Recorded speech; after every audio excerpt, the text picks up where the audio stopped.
Artigo 145. A suspeição do juiz. Inciso 1. Amigo, íntimo ou inimigo de qualquer das partes ou de seus advogados. Inciso 2. Que receber presentes de pessoas que tiveram interesse na causa antes ou depois de iniciado o processo, que aconselhar alguma das partes acerca do objeto da causa ou que subministrar meios para atender às despesas do litígio. Inciso 3.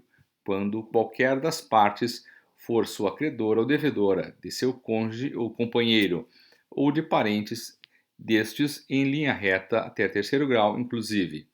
Inciso 4. Interessado no julgamento do processo em favor de qualquer das partes. Parágrafo 1º. Poderá o juiz declarar-se suspeito, por motivo de foro íntimo, sem necessidade de declarar suas razões. Parágrafo 2º. Será ilegítima a alegação de suspeição quando, inciso 1, houver sido provocada por quem a alega. Inciso 2, a parte que a alega houver praticado ato que signifique manifesta aceitação do arguido. Artigo 146. No prazo de 15 dias, a contar do conhecimento do fato, a parte alegará um impedimento ou suspeição em petição específica dirigida ao juiz do processo, no qual indicará o fundamento da recusa, podendo instruí-la com documentos em que se fundar a alegação e com o rol de testemunhas. Parágrafo 1º. Se reconhecer o impedimento ou a suspeição, ao receber a petição, o juiz ordenará imediatamente a remessa dos autos ao seu substituto legal. Caso contrário, determinará a autuação em apartado da petição e no prazo de 15 dias apresentará suas razões, acompanhadas de documentos e do rol de testemunhas, se houver, ordenando a remessa do incidente ao tribunal. Parágrafo 2º.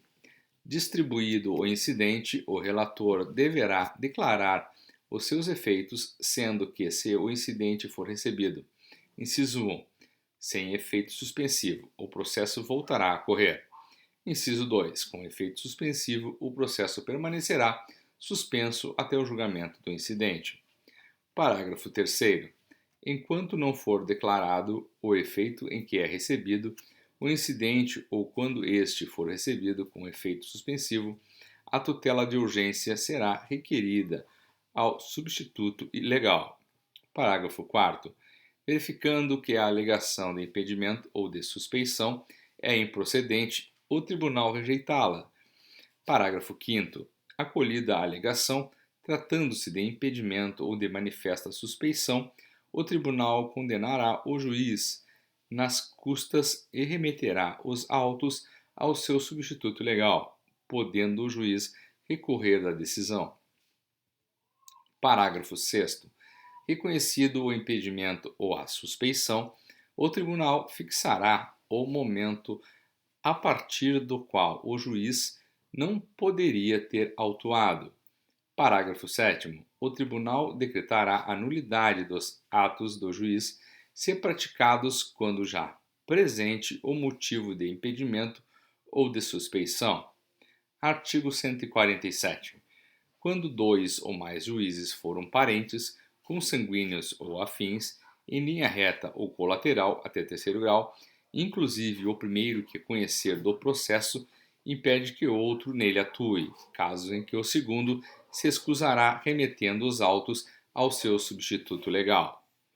Artigo 148. Aplica-se os motivos de impedimento e de suspeição. Inciso 1. Ao membro do Ministério Público. 2. Aos auxiliares da Justiça. 3. Aos demais sujeitos imparciais do processo. Parágrafo 1º. A parte interessada deverá arguir o impedimento ou a suspeição em petição fundamentada e devidamente instruída. Na primeira oportunidade em que ele couber, falar nos autos. Parágrafo 2º. O juiz mandará processar o incidente em separado e sem suspensão do processo, ouvindo o arguido no prazo de 15 dias e facultando a produção de prova quando necessária. Parágrafo 3º. Nos tribunais, a arguição a que se refere o parágrafo 1º será disciplinada pelo regimento interno. Parágrafo 4º. O disposto nos parágrafos 1º e 2º não se aplica à arguição de impedimento ou de suspeição de testemunho. Capítulo 3º. Dos auxiliares de justiça. Artigo 149. São auxiliares da justiça, além de outros, cujas atribuições sejam determinadas pelas normas de organização judiciária, o escrivão, o chefe de secretaria, o oficial de justiça, o perito, o depositário, o administrador, o intérprete, o tradutor, o mediador, o conciliador judicial, o partidor, o distribuidor e o contabilista, e o regulador de avarias. Seção 1. Do escrivão, do chefe de secretaria e do oficial de justiça. Artigo 150.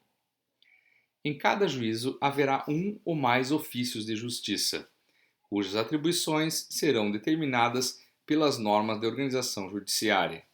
Artigo 151.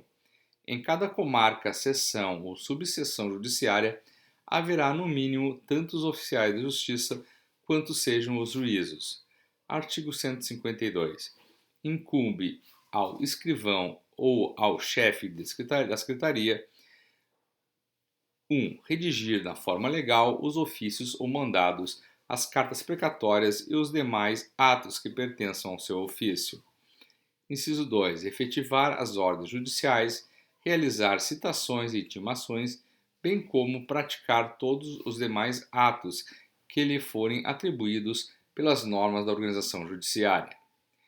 Inciso 3. Comparecer às audiências ou não, a podendo fazê-lo, designar servidor para substituí-lo. Inciso 4. Manter sob sua guarda e responsabilidade os autos, não permitindo que saiam do cartório, exceto, a linha A, quando tenham de seguir a conclusão do juiz. A linha B, com vista a procurador, à Defensoria Pública, ao Ministério Público ou à Fazenda Pública. Inciso C, quando devam ser remetidos ao contabilista ou ao partidor. A linha D, quando forem remetidos a outro juízo em razão da modificação de competência. Inciso 5. Fornecer certidão de qualquer ato ou termo do processo, independentemente de despacho, observadas as disposições referentes ao segredo de justiça. Inciso 6. Praticar de ofício os atos meramente ordinatórios. Parágrafo 1º. O juiz titular editará ato a fim de regulamentar a atribuição prevista no inciso 6. Parágrafo 2º. No impedimento do escrivão ou chefe da secretaria, o juiz convocará substituto e, não o havendo, nomeará a pessoa idônea para o ato. Artigo 153. O escrivão ou chefe de secretaria atenderá preferencialmente à ordem cronológica de recebimento para publicação e efetivação dos pronunciamentos judiciais. Parágrafo 1º. A lista de processos recebidos deverá ser disponibilizada de forma permanente para consulta pública. Parágrafo 2º.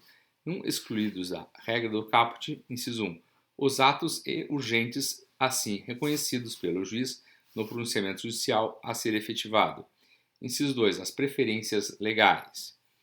Parágrafo 3º. Após elaboração de lista própria, respeitar-se-ão a ordem cronológica de recebimento entre os atos urgentes e as preferências legais. Parágrafo 4º. A parte que se considerar preterida na ordem cronológica poderá reclamar nos próprios autos ao juiz do processo, que requisitará informações ao devedor e serem prestadas no prazo de 2 dias. Parágrafo 5º. Constatada a preterição, o juiz determinará o imediato cumprimento do ato e a instalação de processo administrativo disciplinar, conforme o servidor.